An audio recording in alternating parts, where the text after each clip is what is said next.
Hello, welcome to NECTFL. My name is Kim O-young. I am a Mandarin Chinese teacher at Westview High School in New Jersey. This session is called Improvise, Adapt, Overcome, How to Increase Student Engagement. The first thing I want to start with is that I actually thought about what to present and what to name my presentation ever since before the pandemic had happened. I was trying to think of something that would be creative and also inviting and would just grab someone's attention. And the meme that I thought of was this meme from Bear Grylls called Improvise, Adapt, Overcome. And I think that this is definitely true, especially for educators, that we want to continue to improve and we want to make sure that there are so many variables around us and with our classrooms that we want to try to adapt to all of the challenges that we may be facing. And especially during this past year with the pandemic, that is something that we continue to do as we are in the classroom. We continue to improvise, adapt, and overcome every single day. We have maybe some days have smaller hurdles and some days are maybe bigger. But either way, we are trying our best. And of course, we would want to increase student engagement so that not only can our students really get to learn the language, but also have not only extrinsic, but also intrinsic motivation. Just a little bit about the agenda today. So I will give a very brief introduction about myself, and I will put together some connections in terms of engagement that really connect with the AFL standards as well as the SEL. And for me, I have always been customizing my curricula to adapt to our 21st century learners. And so I want to share some of the things that I've been doing for a while now that really work for me. And lastly, I really hope that I can summarize the takeaways so that you will be able to have something that you can bring back to your classroom tomorrow, next week, the next time you plan a lesson. Quick introduction about myself. So I was born and raised in US as well as Taiwan. And so I am bilingual and bicultural. And I really love and enjoy sharing my home culture and my native language with my students. I really have a passion for languages and other cultures. I studied French in college. I have studied German, Russian, Japanese, and most recently Spanish and Korean. And I love languages and I love sharing my passions with my students. If you notice on the screen over here, this is what I was showing the students with my virtual classroom with some Bitmoji and some things that just represent myself and express how I am like.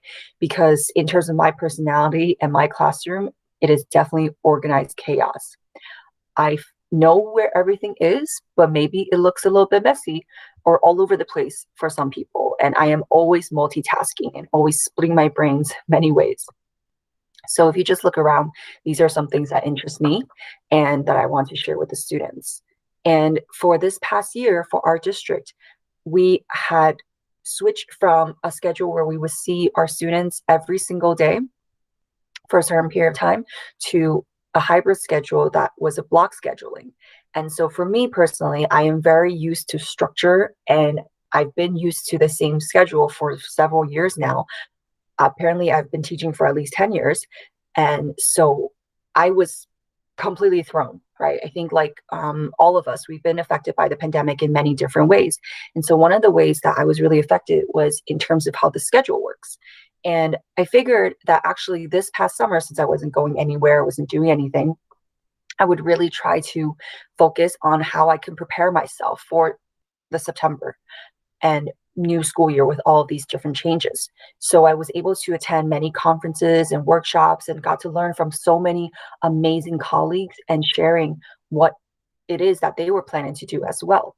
And so one of the things I really learned was to just go back to the basics, go with what I had wanted to do or not want to do, and really just focus on trying to bring everything back to what I know best, which is teaching. And of course, the theme, right, that's going to continue with this session is to continue to improvise, adapt, and overcome. And man, have I been trying to very, very hard to do that every single week and every single day in the classroom. I love sharing memes with students and I love looking at them too. So this is definitely the one thing this past year that has been very, very relevant.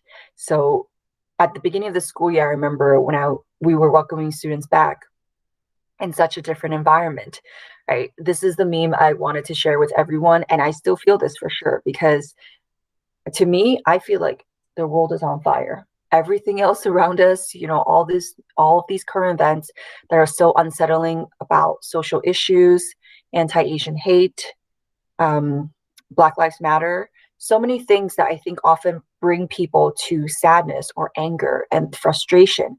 And for many students and many people, where they really feel like there is a safe space and they can feel comfortable is in the classroom environment. And so for my students, this is definitely what I would want to offer them, right? So it just says very simply, this is fine. 这个没关系. And this is definitely how I feel. I mean, I don't really have time to play video games actually, but I do love my bubble tea, like a typical Taiwanese person. So, all right. In terms of ACTFL and SEL connections, I really love how the standards all come together and really have to do with engagement. And everything is really kind of connected together. And so if you are an experienced teacher, I think you'll know by now, right? Some things maybe just work for you and maybe some things don't. So what I love about the ACTFL standards are that the 5 C's really all connect together and they make sense, right? If you want students to be ready and to be interested in what they are learning, it is so important to make sure that you cover all of the 5 C's. And that makes sense. And when that happens, then you will also make sure that you have students who are engaged. So if you're able to communicate with your students, if you're able to share not only your home culture, but learn from the students' home cultures, if you're able to make those connections and build your relationships with your students, if you're able to compare and contrast things that are different and similar between you and your students, and really be able to build that classroom community that then can expand to the local community, then all of these things make sense in terms of student engagement. SEL also makes sense in terms of student engagement because if we know and have been teaching for a long time, or if maybe some of us are parents or know parents, right, or have seen good teaching and know good teaching, you know that SEL isn't really a new concept, but it's just kind of putting into words and putting into these information to help students and help others understand how important it is that we really do want to make sure we have well-rounded students. Many times, I think for me, I get very excited, not when a student gets an A, but when a student actually understands and is motivated, right? That whatever activity I'm throwing at them, I know they're doing it not for the grade, but because they care and because they're interested. And so especially during the pandemic, it is so important to make sure that not only our students, but also ourselves as educators, that we are all taking care of ourselves, right? Physically, mentally, emotionally. And it is so important, especially with high school students, a lot of times, it is very easy to kind of fall into that little bubble and just stay within your own space where you feel very, very comfortable. But then that gets to the point where you're so afraid of learning from your mistakes or even making mistakes, that I think it is very important to make sure that we have student-centered classrooms that are valuing how important it is sometimes maybe to take a step back, take a breath, take a break, and really pause. But of course, making sure we still have that balance of following our curriculum and following what it is that the students should be learning. Sorry. I have been, like many of my fellow colleagues, I'm sure, the only Chinese teacher at the high school. I started the program years ago on my own, but I didn't start from scratch. I mean, I did, but many times I was able to have gathered resources and information from other teachers that I've learned along the way.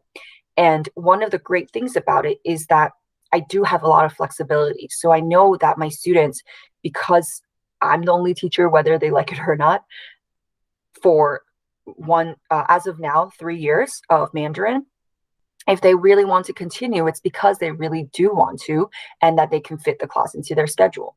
And so it is very important for me to maintain student engagement, because they can just as easily choose another language, right?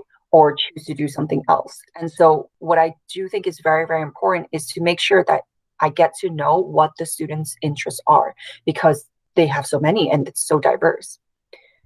So one of the things I want to make sure in my classroom, in terms of making it student centered, a lot of these have worked before the pandemic, and I think some I've definitely been adjusting as well. But even during the pandemic with hybrid learning, it can work. So for example, for our curricula, because I have flexibility, so if in the past or before the pandemic, when I felt like, okay, I think that these students haven't grasped the concept yet, or most students are still struggling, then I will take a pause, right? And I will take more time with the vocabulary or with the concepts.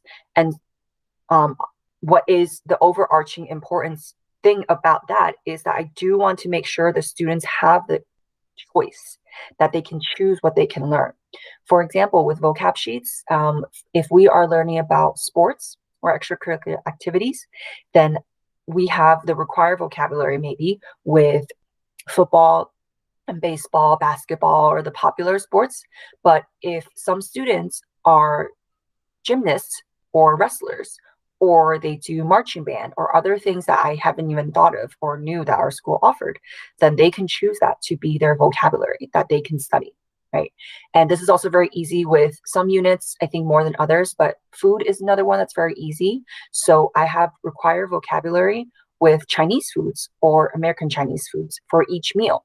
But then I will ask the students to pick and choose or to share what foods they eat at home, right, for each meal. And it's actually been really interesting and really great that I've been able to learn some foods I've never heard of. And it's just so cool and interesting, right, that the students are willing to share that too. And especially actually with the pandemic, there's a lot of things that we can use with digital tools.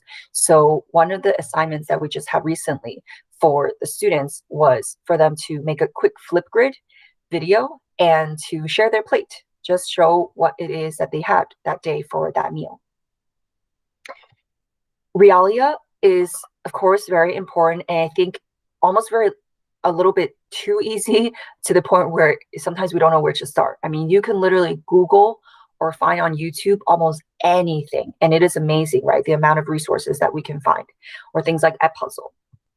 And I do love a lot of these, but for me, because my classroom, I want to always keep it centered around culture as well, and I love sharing culture with my students. And I do have some mix of students, some that may have a little bit of a Chinese background, but for the most part, they have been born and raised in the US, and they're very used to American culture, right? So what I love to share with them is current events, but from the Asian American lens, since that's for me. So one of these websites that I love is called Gold Thread, and it's a current events website that shares information from the Asian American lens. And so the articles are all in English, but the videos would be a mix of that, where whether they are doing interviews or maybe videos talking about food and all kinds of different things. And what I also want to share really briefly is I do think that, of course, we want to try to maintain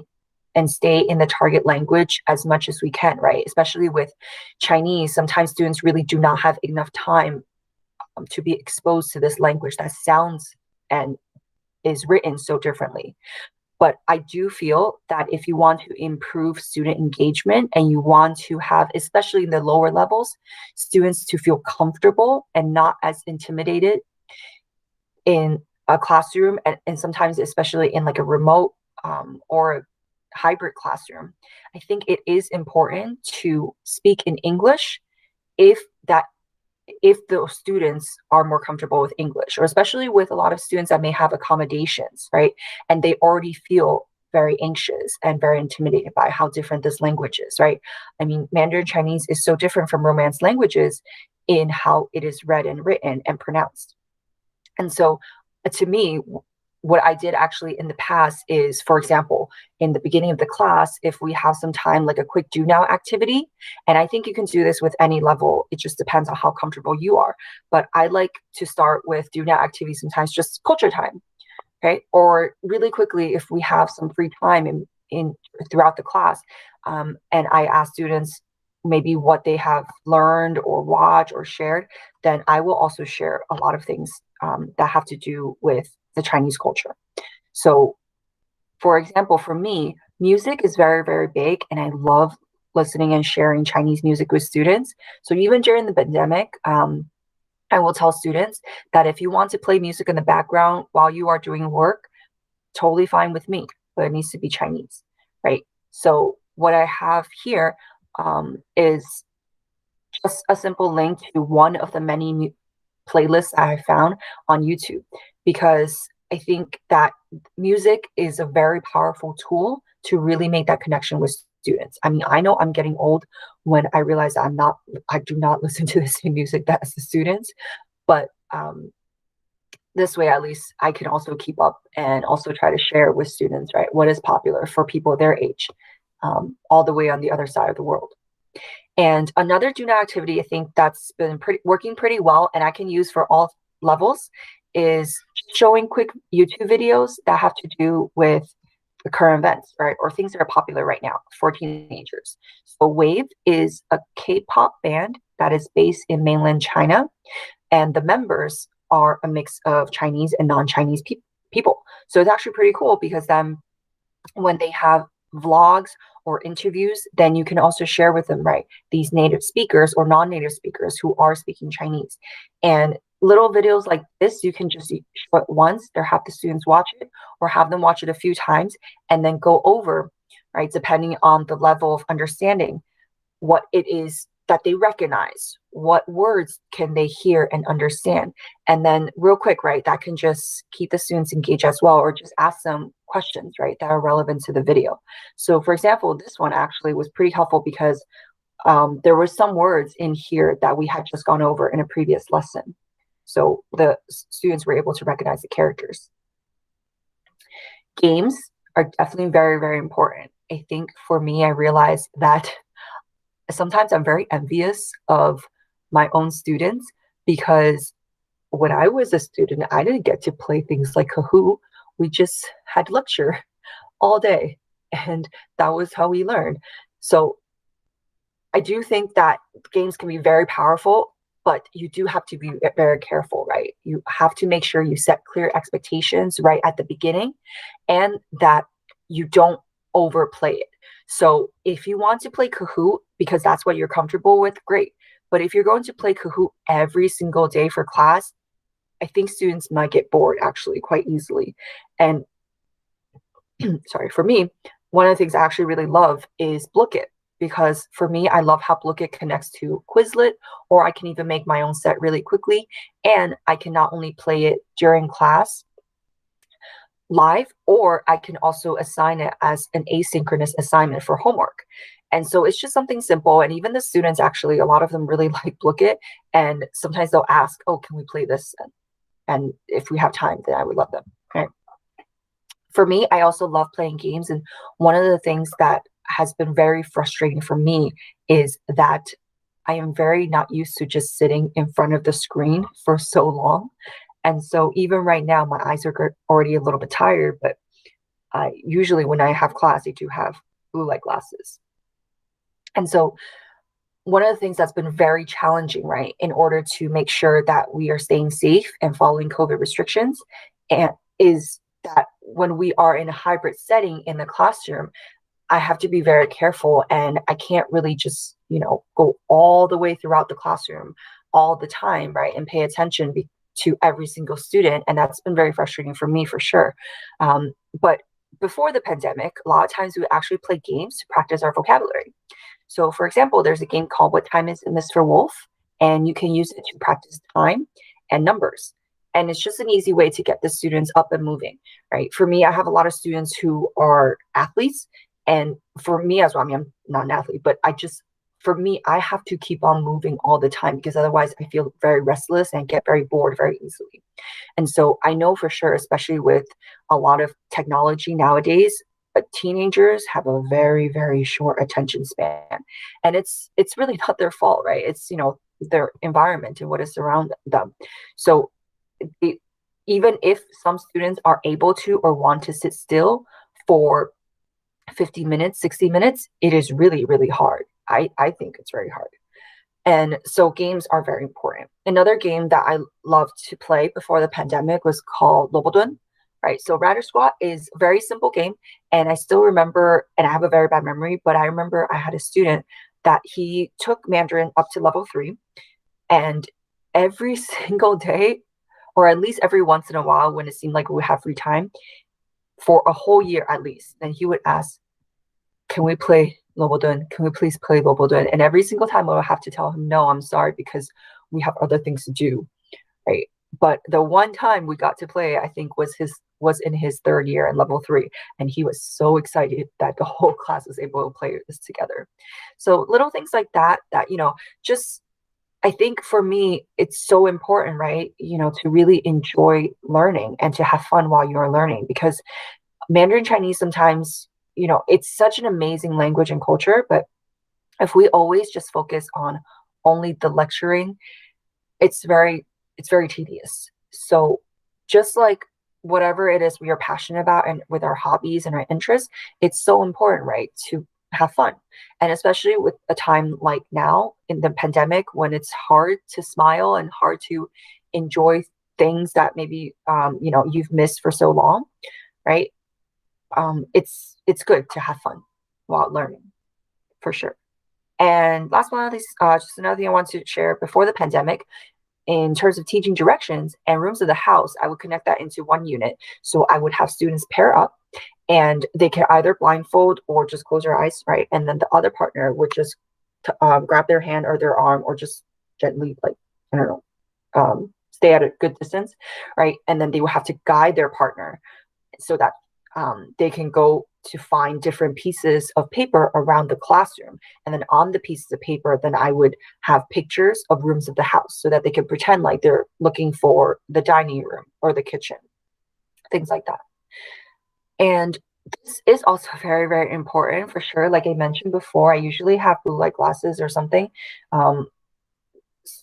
that can give a reminder to myself and to my students how important it is to have brain breaks.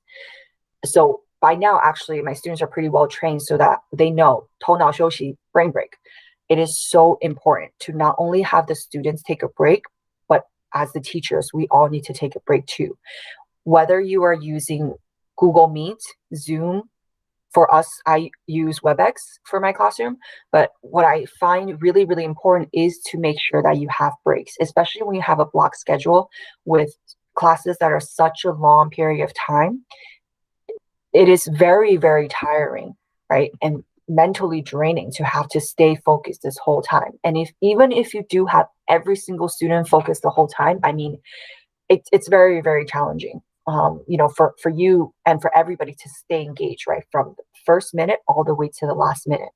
So I'd really like this Chrome extension called 2020 Eye Care, because there's this guide that, you should rest your eyes every 20 minutes for 20 seconds looking at something that is 20 feet away. So I'm hoping that because this is not going to be live, that you will be able to pause during the session as well so that you can quickly take a little break for your eyes.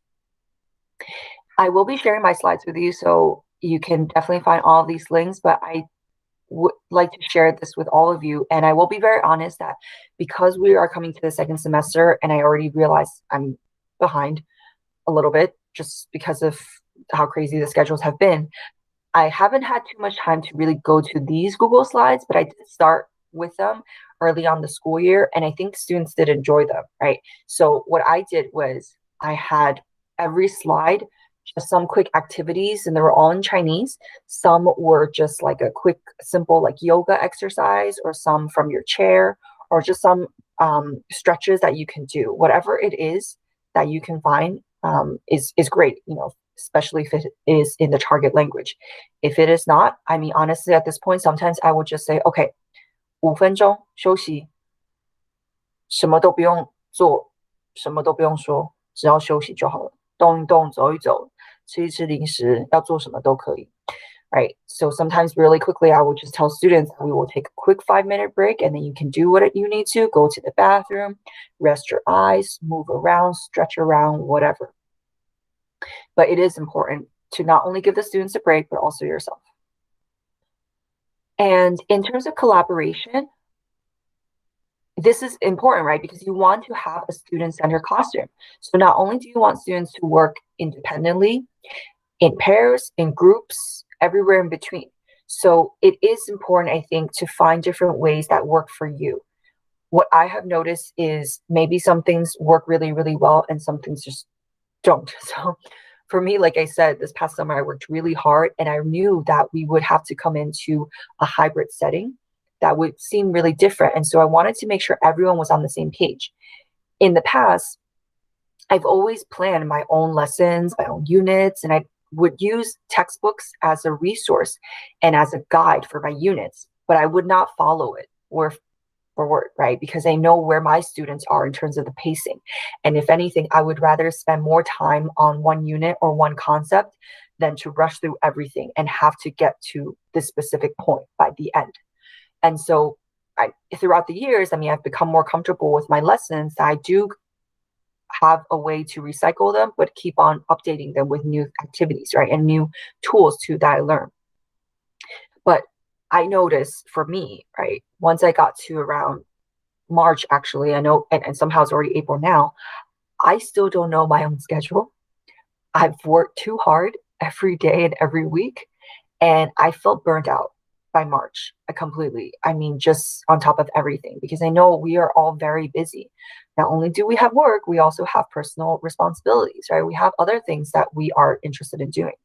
And so to kind of take the step back, for me, I just realized, okay, as we are hopefully coming back to normal as well, or at least into the new normal, then I wanted to change some things and I wanted to go back to what I was doing before, going back to my own vocab sheets that I was using. So I have told the students, and I wanted to also make sure that there is more student engagement, because I noticed that as I was teaching, there would be times when I was getting bored with myself. And I kept on thinking, well, okay, if I'm a student and I'm getting bored, then nothing is going in, right? And in terms of student engagement, because you want to have everyone be engaged all the time, but of course you, again, need to have a good balance of making sure you get through the curricula, then there's a lot of things that we have to consider, right?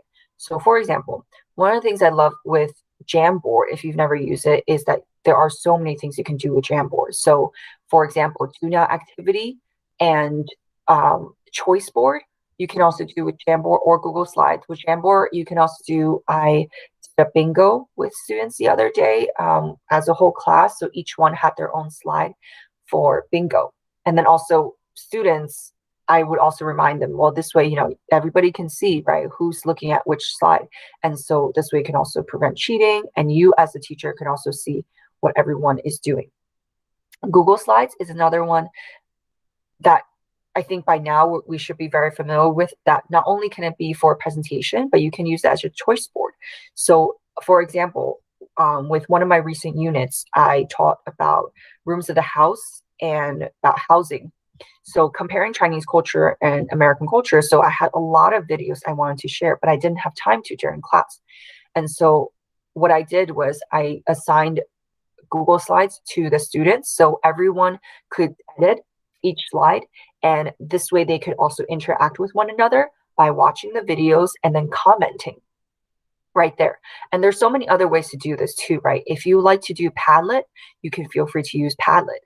But the point is that because we want to have a student-centered classroom and we want to motivate the students, it is important for us to take a step back sometimes and to talk less.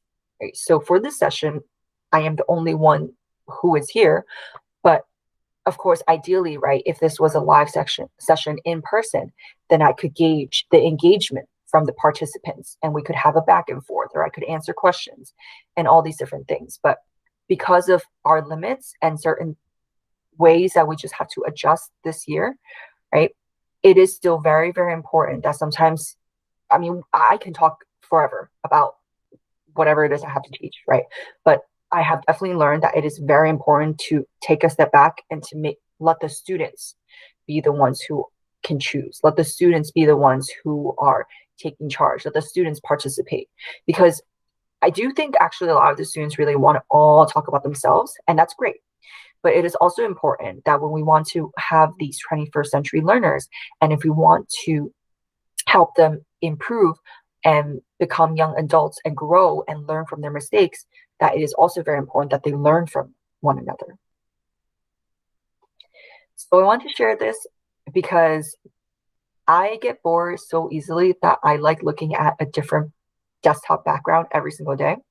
So I've set that up very easily. You can do that on Windows or Mac. And what I do is all of the pictures on my work computer are related to Chinese culture somehow, right? So for example, here I have a poster of Bao, which is a really cute Pixar short that came out and it's on Disney Plus. And so that can spark the conversation. So especially before the pandemic, right, when students could just like look over at my computer screen or whatever I'm projecting, then if all of a sudden, they're asking, oh, 这是什么?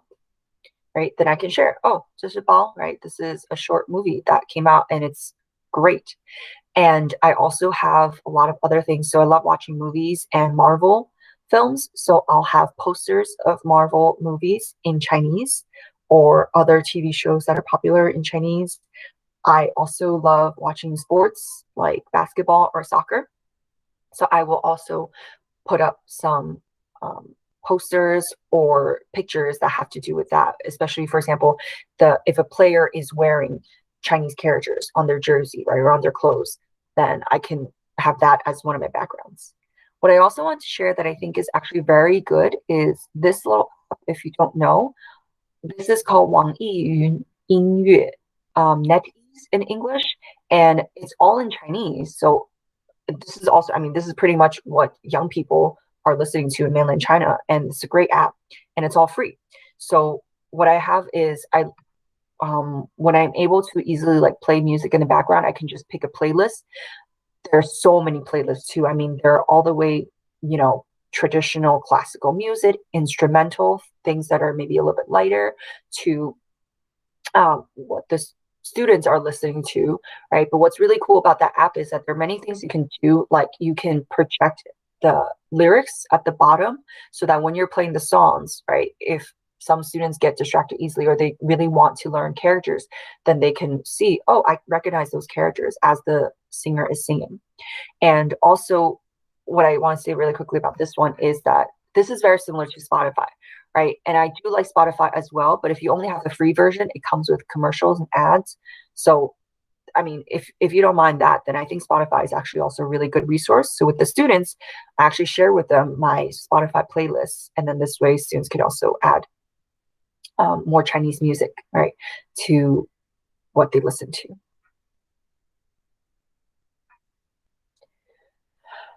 I really love teaching. I do have a passion for teaching.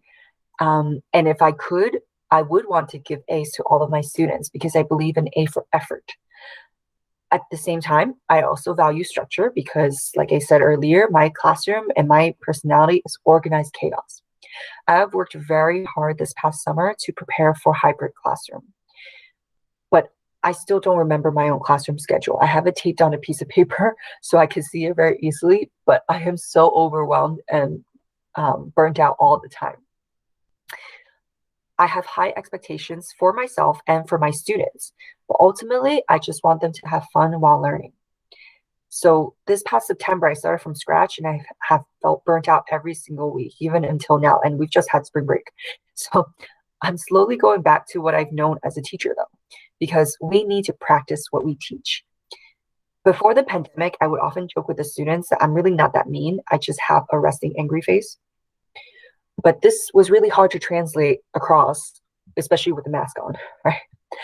So with the mask on and a lot of restrictions and the pandemic, A lot of times, my default emoji that I will type in the chat with students is the sad crying face. It's just basically like T underscore T, because I really, really miss face-to-face interactions with students, right? And with a language as different as Mandarin Chinese, especially level one, has been a huge challenge because it's hard to show pronunciation, tones, so many different things that just would have been easier, right, before the pandemic. But as we know with this session, we continue to improvise, continue to adapt, we continue to overcome every single day. A lot of the high school students I've noticed have been in their bubbles, focused on themselves, or maybe they're going through a lot of different struggles, big or small. And it has been a huge, I'm sorry, it has been a huge challenge to break that bubble and to help students realize that it's okay to be uncomfortable. It's okay to learn and grow from your mistakes. It's okay to learn about a teenager's life living in China because they're probably on Douyin as much as you are on TikTok. So on the left, I just wanted to share the meme again because I'm sure a lot of us, when we're going to teaching and we are very new and very new to everything, we probably thought, okay, I'm going to inspire and motivate every single second. All of my students will pay attention and listen to me all the time. But I mean, especially during the pandemic, that's what teaching is really like. It's a lot of multitasking and juggling and figuring out the delicate balance. But it is possible. And we will continue to improve every day with every class. And so on the right, I also want to share this because I love this little toy. It's kind of like slime, right? Just throw something and see if it sticks. If there is one thing that I have already shared with you this session that you want to try for your next lesson, please feel free to do that. But if it doesn't work, then that's okay. You know yourself and you know your students best. So if you are passionate and you're able to share that passion, I'm sure it will catch on to at least some of the students and hopefully all of your students. It is very, very important to try to build relationships with your students. So just talking about from the left, I'm basically famous because I was quoted in the yearbook by one of the seniors, because I guess I said this every single day in the beginning of class. 笔或是铅笔还是 vocab sheet. That those are the three things you always got to take out. And students knew that, right? And learned from that. And so this, I mean, I just thought it was really cool. So I had to take a picture of it to remember this. And to the right, I was able to, before the pandemic, of course, attend homecoming at my school for the first time. And it was really fun just seeing my students, you know, just relaxing, having fun, you know, doing what teenagers do. Do what you like to do. If you are able to, go support student activities. The students get so excited when you go. This can be anything that you like to do, right? So for me, I love going to the school play, the school musical, club events, prom, graduation, and sports games. Actually, the past few years, I was able to attend some football games, even though I really don't understand American football. But I went because I have a lot of students who are football players, and I have a lot of students who will go to these games. And just being involved, right? And helping to build that community. And in the middle picture is this past year, right? Because it was a pandemic, but so all of actually I used the one day when we have all virtual classes and we just did something fun. We made paper lanterns and it was so easy, this craft. And then the students were really excited and they were just showing off. And so I asked them to do that. And another thing is that because I also am the advisor for the Eastern Culture and Mandarin Club, we were able to have a fundraiser this year that was awesome because it was sponsored by Panda Express. And from the money that we had made, we were able to make some money for the club. But then all of the meals that were not sold, and there were many because most people were at home or not able to attend. It was also really cold that day too. But the unsold meals, they were all donated to homeless families. And this was working together with the school's community service club. And so find something that interests you, right? I know we are all very busy, but when you show that you care about these students, I think the students feel very appreciated, right? And again, whatever you can do, if you are not able to do any of this, then that's fine. Value the students' opinions and survey them. If you're trying something new for the first time, if you have never used Kahoot before, but you want to try it out, right? Ask the students, see if they already know how to do it. Some of the students are very, very smart with technology, but some of these are not. Just like us too, right? Some of us are very comfortable with technology. Some of us are just very scared of it. But again, whatever works for you, feel free to do that. So on the left, this was something that I was trying to do actually this past year with connections to SEL. It was just an optional weekly check-in. So you can do a very small scale of this as well.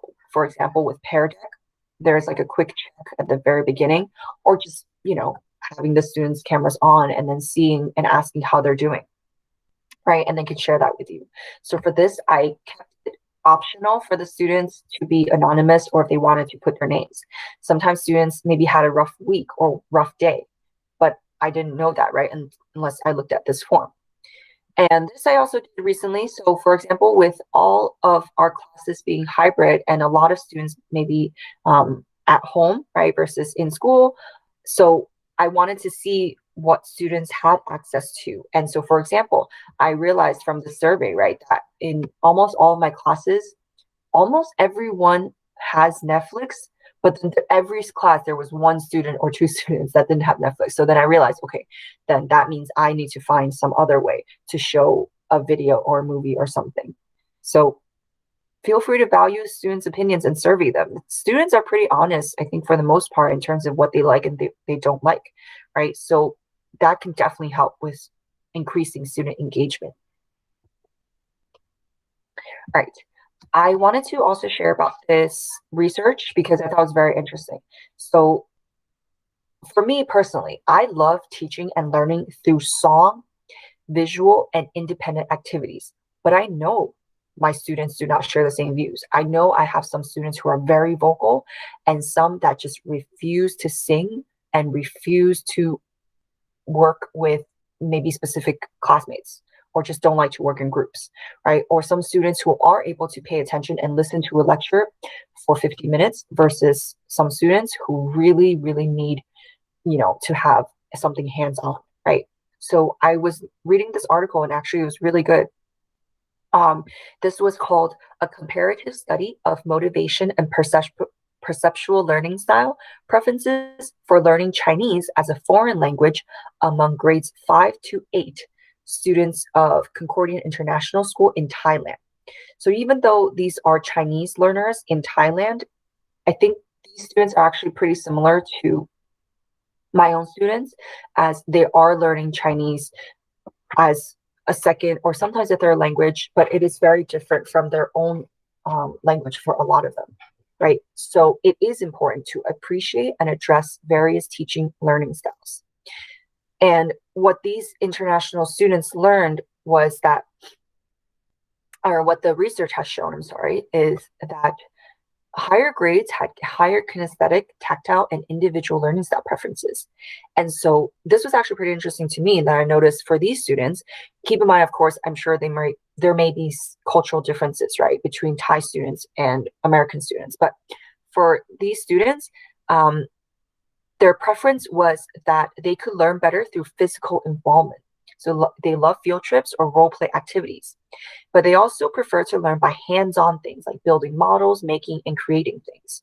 And so I think it's actually very important to understand that students, ideally, I think they really do crave pair work and group work and connecting with their peers and their classmates, right? One of the things that's been really challenging for the pandemic is that I think there are times when students can feel very lonely or not appreciated, right? Because it's just very difficult to teach and to learn through a screen.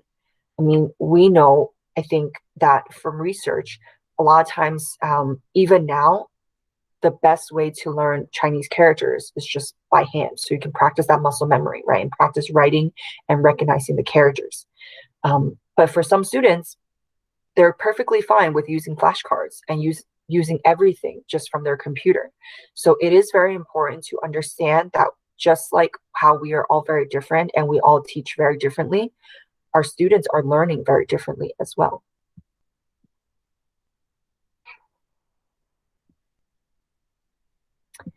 Okay, last but not least, here are some takeaways. So I really hope that from today's session, you're able to appreciate and understand how important it is that we need to build relationships with students.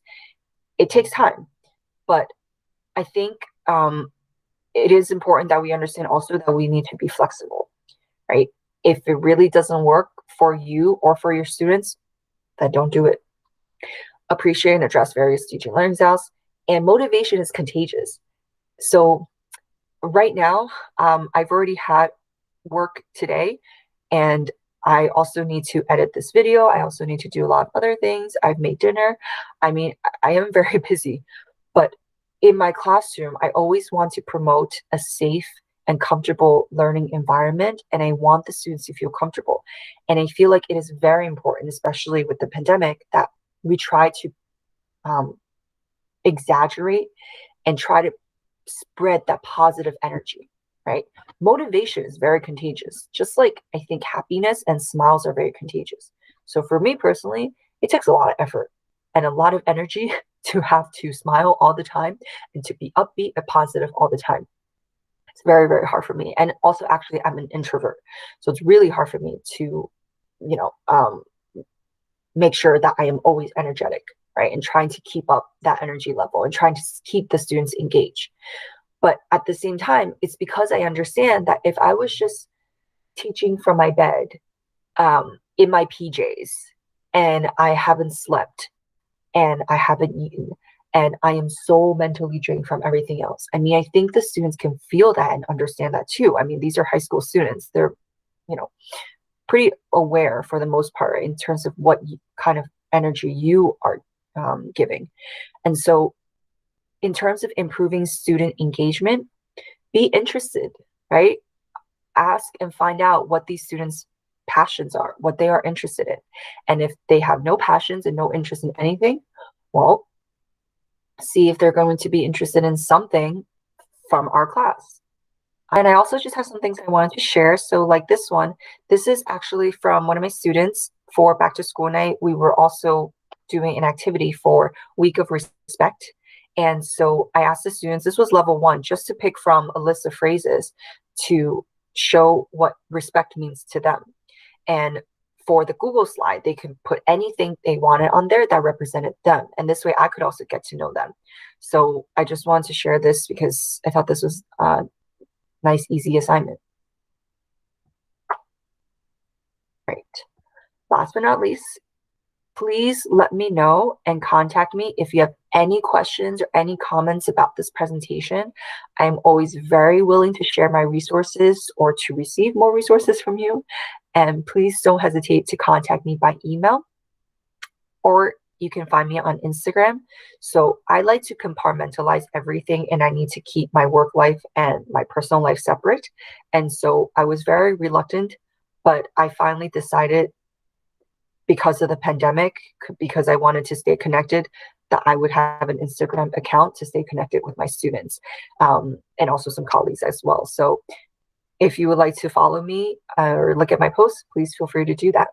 I also have a YouTube channel as well that I believe is YouTube and the same username, Oyala8. So thank you, and I hope you enjoy the rest of NECTFL.